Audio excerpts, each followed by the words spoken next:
Please subscribe and don't forget to press the bell icon to get notified whenever we upload a new video. Hello and welcome to the CNBC TV18 special as we count down to the first year anniversary of the rollout of the goods and services tax. Joining us today is a very special guest, the man who was heading the empowered panel on the goods and services tax, the Finance Minister of West Bengal, Amit Mitra, member of the GST Council. Dr. Mitra, always a pleasure and many thanks for joining us here on CNBC TV18. As I started by saying that you were in a sense the pivot around the GST negotiations as the chairman of the empowered panel, and then of course as a member of the GST Council, you've pretty much seen the rollout of the GST and the many tweaks and revisions that have happened over the last 27 meetings of the GST Council. Politics aside, sir, if I would ask you what the GST set out to achieve and what it's been able to deliver at the end of the last 12 months, how much do you believe is the gap today?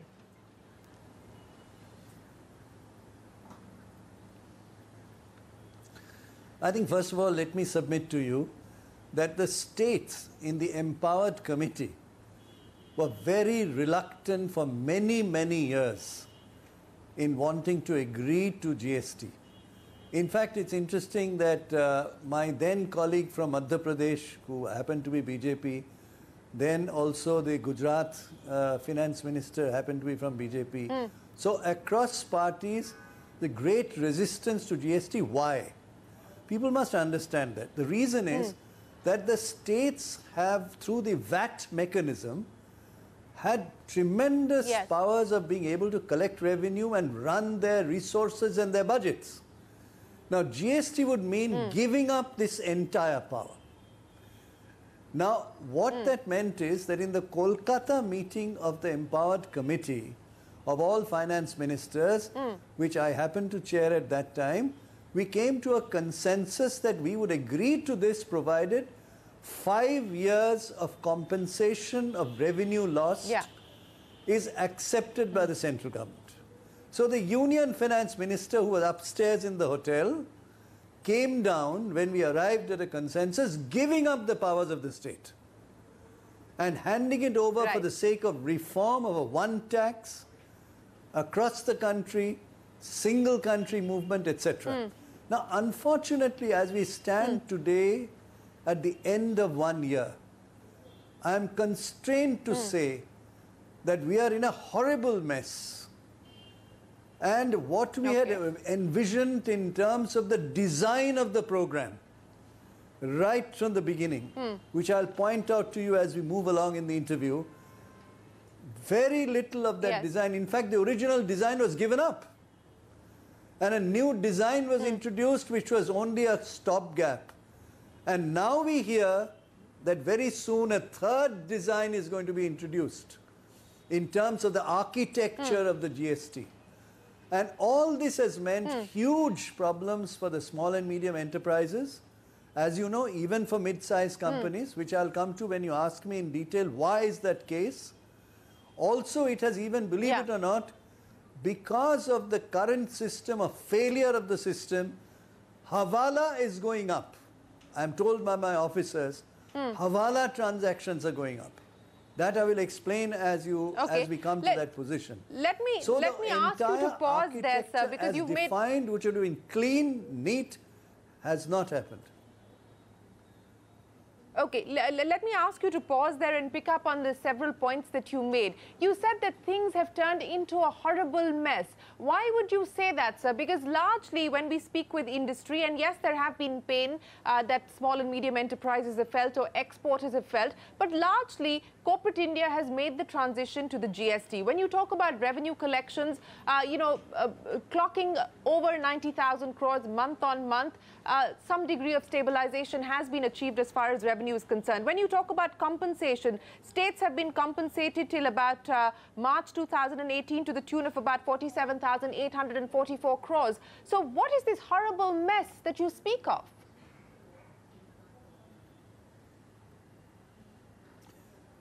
Yes, the horrible mess I speak of is, as far as corporate India is concerned, you must understand, there's a fear in the country. Who is ready to speak their mind? You talk to them privately, I know. And I know what they tell you privately and what they are telling you publicly. Let me be specific. The design was that you first fill up a GSTR1 form, which gets uplinked in, those are sales invoices. Then you come to GSTR2, which are the purchase invoices. And then you come to GSTR3, which matches the two. All this was to be done electronically. Yes. Why I'm calling it a mess? GSTR1 is there, where you upload your invoices. GSTR2 does not exist. Yeah. And therefore matching does not happen. So now you introduce a short form called GSTR3B, which is not backed by invoices. So do you know what's happening today? Every state officers are today having to manually go over the output, not only exports, even day-to-day processes, because GSTR2 has failed. But GS3R3, which was supposed to match the two, and then settlement happened, that failed. So now you have an interim settlement only to make sure that some taxes flow to the states. We have GSTR3B.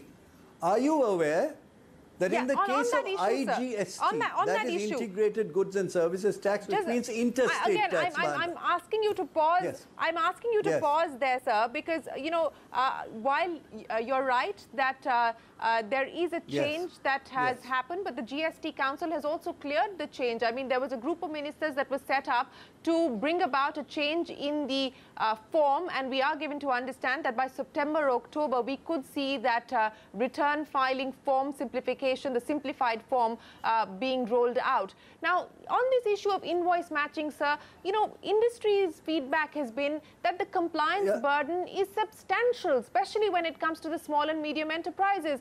So, you know, when we talk about return simplification, are we actually not moving in the right direction? Yes. This has been approved by the GST Council, sir, in the last meeting, has it not? I think you are, we are moving in the right direction is a very ephemeral statement. It has been 1 year and we still, the original architecture is absent. The new architecture doesn't exist because you're doing a temporary form called GSTR 3B, and the new Magnum architecture, third time over, which we are hearing about, you now say it is going to come in September, October. I had said in the GST Council meeting, please do a pilot, which is the always done internationally. See whether we are managing it well. Produce a white paper and bring it to the GST Council. So all of us feel comfortable that the system and the architecture we are looking at is going to work. Neither of the two things happened. Are you aware that 300 crores worth of invoices are to be processed by GSTN? And obviously what I've described to you shows that even GSTR2, which is for matching invoices, have failed. Now let me also, very dangerous thing on all this is, when you fill a GSTR3B, which is the short form, as a substitute, you do not file invoices with it. This is where Hawala comes in. My officers and other state officers have said to me, because you can fill in whatever you want, you don't have invoices backing them, you don't have a matching and checking electronically, you don't have an auto-population as it is technically called. Therefore, today Hawala is growing because the whole system that we had expected 1 year ago will happen in 6 months' time, 3 months' time, 4 months' time. Now you're telling me the new system will come in October, September. Now, are you sure that's going to come? Well, that is the decision that was taken at the last... So my submission is that is what the CBIC says, sir. Yes. But let me ask you about the way forward now, sir. No, that is fine. You see, you can form committees. Council scheduled. You can, Sure, scheduled for the 21st. I want to now ask you about the way forward, sir. Do you believe that there are key legislative amendments that are required? If yes, what would those be? The second crucial issue is as far as further rate rationalization is concerned, specifically in the 28% bracket. Do you believe that that is something that should be attempted now, or should there be further stability in revenues before there is any move towards further rate rationalization?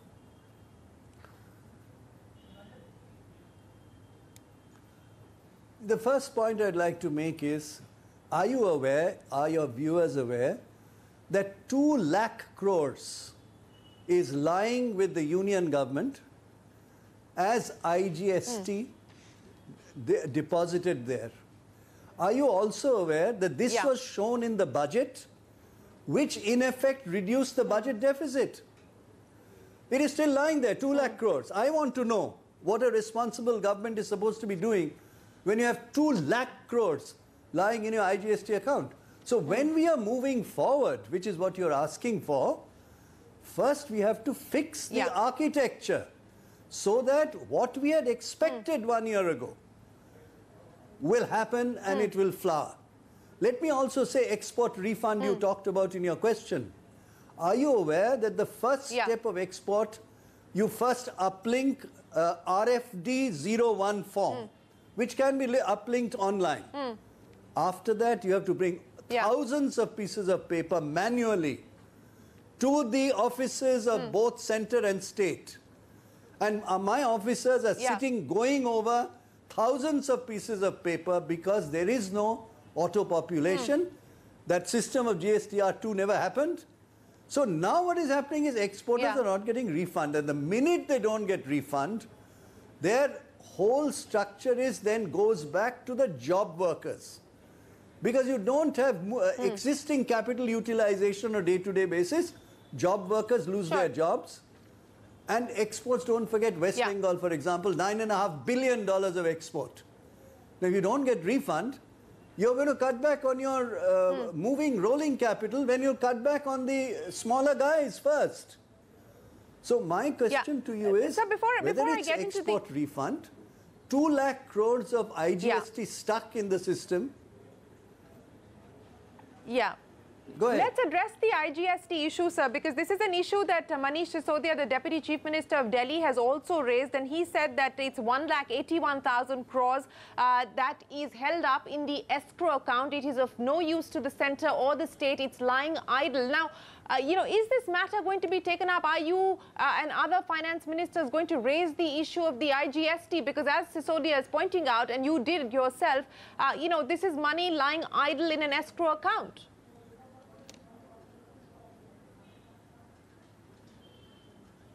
Let me correct this a bit. Mr. Sisodia is a very good friend and we all work together in GST Council across political parties. Key point here is this 2 lakh crores was shown in the budget. It's not just an escrow account. It is, you will find it in the budget. Okay. Therefore, the basic revenue deficit you're looking at is in fact not correct because this 2 lakh crores is hiding in there. Of course we'll raise it. What happens to IGST? Interstate trade, India is full of interstate trade. There are consuming states, there are producing states, there are semi-consuming, semi-producing states. Now all of them are doing interstate trading or integrated GST. Okay. Absolutely shocking when I said it's a mess. Is how do you, we wanted one tax which will move forward and we gave up VAT. We gave up entry tax. Now we end up with IGST not available to our businesses. Can you imagine going backwards towards thousands of pages of document being brought manually? This is why I'm calling it a mess. Let the government of India give an answer. You can't get away just by saying, this collection. You tell me which collection has reached the level that you wanted. Sure. But on the issue, sir, of whether we can expect state governments to play ball with the centre says, look, we want states to agree to the idea of bringing petroleum products under the ambit of the GST. We're given to understand that this might, in fact, be taken up at the level of the GST Council in the next meeting. Is it realistic to expect that things like petroleum, real estate, whatever is outside of the ambit of the GST, or perhaps, if not fuel altogether, but things like ATF, could in fact be brought under the ambit of the GST? Is this a realistic expectation? Yeah. You see, I don't think so. You see, what I have described to you factually of the corrections required, unless they happen. Let me give you one more example. The appeal module. So suppose you say this is my refund and the state disputes it. Do you know that the appeal module is not itself online, which was supposed to be?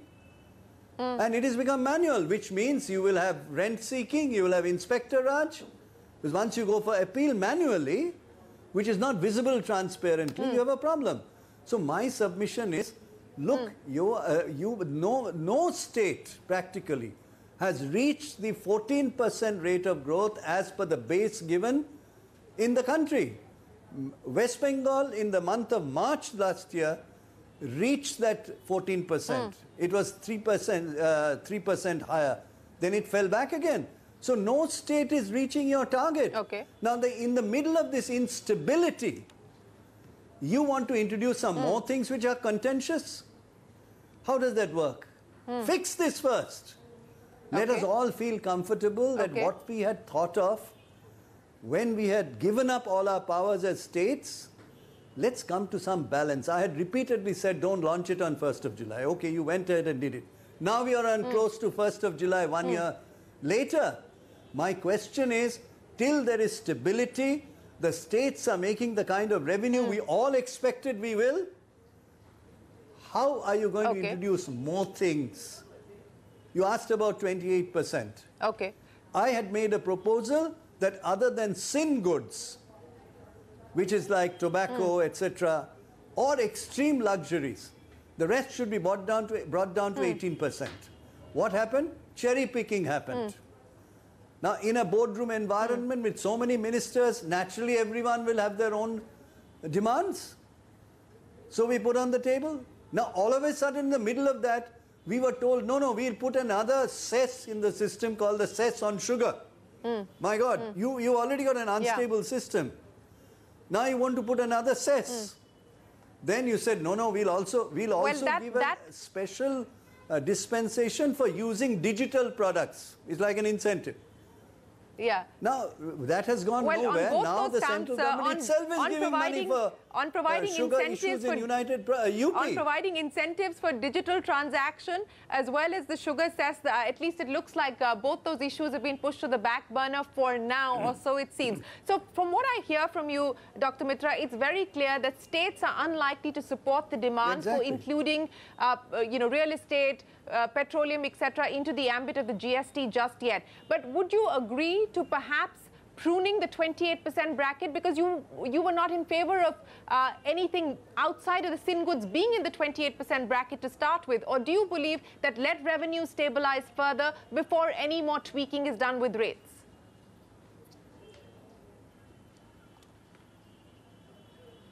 I think one must first understand, the minute you tweak some rates, the GSTN, the GST network, has to go through many gyrations.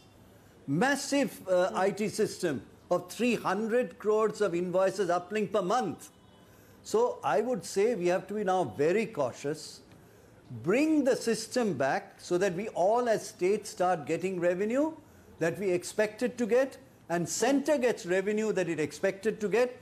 Let the system stabilize of the world's largest fiscal reform, which we, in the Empowered Committee of Finance Ministers, where Government of India was not present, we came to a consensus. We gave up our rights. Having done so, we have the right now to see a stable system which allows stability revenues to reach normal buoyancy, both center and state, single entry process, which we have given up the entry tax, as you know. It is basically e-way bill based. So all this put together, having failed 3 times miserably with 3 different architectures, is it time to bring in some more things? And this is typically Jogad mentality, that you can see what you're doing on your face, but then you say, no, no, I'll go ahead. This is like demonetization. We'll just go ahead.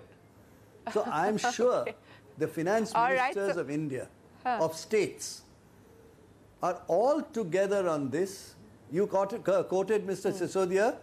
If you privately ask the finance minister of different states, they will tell you their pain. They will tell you the manual process their officers are having to go through. They will tell you that the original architecture has failed. This they'll tell you, and they'll tell you, I'm most afraid of the fact that my revenue has not come back to normal, so I'm dependent on the center by constitutional amendment to give us compensation. We don't want compensation if we can do our own revenue. Why you should be dependent on the center? Yeah. But we have to. And that's the constitutional guarantee they've given us. You think the state finance ministers are not pained by this failure of the system? It is. Yeah. You privately ask them and they'll tell you. Well, you're pretty much publicly stating the pain, sir. I don't need to privately ask you about it. You've made it amply clear here on live television. But let me end by asking you, Dr. Mitra, in terms of the priorities and the road ahead now, as we kickstart the journey into year 2, what will you put down as the 3 top priorities that ought to be addressed?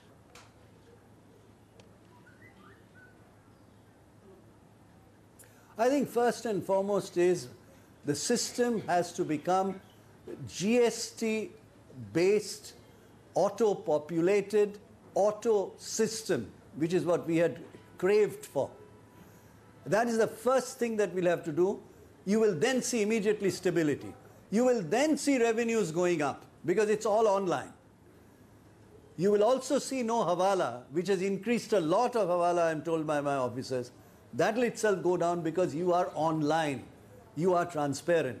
So the first step in the next 3 months should be to fix the system once and for all, as we had expected many, many months ago, so that we get stability of revenue collection, we get stability of business, small and medium enterprises, crying out loud today. They may not tell you publicly, but they are in terrible shape because there is no matching of systems of GSTN1 and GSTN2, which results in GSTN3. They don't know what will happen to them. They are just putting in GSTN3B what they think is right, and now you go on appeal. Even that's not online. So I want you to understand that the first step is fix the system and show the world, not only ourselves, that we can manage this. And then go to the next step of discussion on how you're going to deepen, work towards other kinds of reforms in the system of GST to tell the world this is the world's largest fiscal reform. So far, it's a complete mess, and I've defined it for you part by part, and I'm hoping that in the next 3-4 months or 5 months, having failed in the first 1 year, we come back to an automated system, which was our objective, with no rent seeking, with no manual process, by and large, and refund to the exporters, and the small and medium enterprises feel comfortable in being in the GST system. And revenue buoyancy must happen for states. Who wants to be dependent on the center? We would love to be dependent on ourselves, which we were during VAT. So we have to go back to that point. And I am honestly hoping against hope with the elections, the national elections coming around very soon. Who's going to take this call? The Honorable Union Finance Minister is, I empathize with him, he's not well. You have a new finance minister, and everybody is saying they don't know who's the finance minister. One says one, and PMO's website says something, finance ministry said website says something else. So we've got to get hold of this. and together, collectively, shoulder to shoulder, take care of the small and medium enterprises, take care of the exporters, and therefore only then move forward and propose new things which you have raised today. Okay. All right, Dr. Mitra, we will unfortunately have to leave it there. We're right out of time, but thanks very much for joining us here to talk about the experiences of the rollout of the goods and services tax in year one and what is the need of the hour as we step into year two. Appreciate your time. Thanks for joining us here on CNBC TV18. With that, it's time for us to wrap up our CNBC TV18 special GST at 1. Stay tuned. There's a lot more coming up.